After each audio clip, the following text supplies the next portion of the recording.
네, 요즘 운동하러 실내 수영장 찾는 분들 많죠.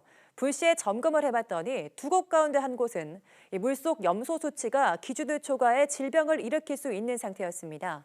그런데 더 큰 문제는 수질 관리를 운영 자율에 맡기고 있다는 겁니다. 박소정 기자입니다. 지난 8월 말에 문을 닫은 부산 YMCA 실내 수영장. 당시 벌레가 우글거리는 수질 관리는 충격적이었습니다. 이후에도 복합 쇼핑몰에 있는 실내 수영장에 다녀와 피부 질환이 생겼다는 등 소비자 불만은 꾸준히 접수되고 있습니다.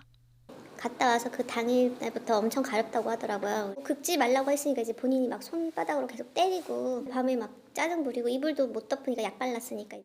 전국에 있는 실내 수영장은 1,150여 곳. 한국소비자원이 수도권에 있는 공공실내 수영장 가운데 20군데를 무작위로 골라 불시에 점검했습니다. 소독에 쓰이고 물속에 남아있는 유리 잔류 염소가 기준을 초과한 곳이 4곳. 너무 적어서 세균 번식 위험이 있는 곳이 1곳이었습니다. 물속 염소가 사람의 땀 같은 오염물과 붙어 생기는 결합 잔류 염소는 국내 기준이 없어 WHO 규정으로 봤을 때 또 다른 수영장 5곳에서 기준치를 넘었습니다.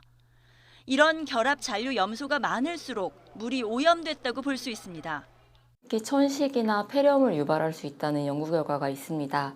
또한 결막염이나 각막염 등의 안질환, 아토피성 피부염을 앓고 있는 어린이들은 증상이 더 악화될 수 있습니다.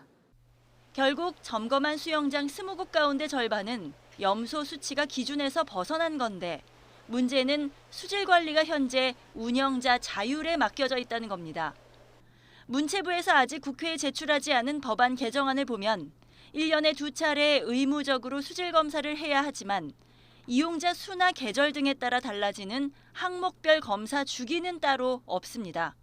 WHO나 영국, 미국 이런 선진국에서는 수영장 수질 지침 규정에 항목별 검사 주기, 또 기준 초과 시 조치 방안 등이 제시되어 있어서 우리나라도 국민 안전 확보를 위해서 이와 함께 수질 검사가 의무화되더라도 불시에 하는 것이 아니라 미리 운영자에게 통보한 뒤에야 검사하게 돼 있어 개정안도 유명무실한 게 아니냐는 지적이 나옵니다.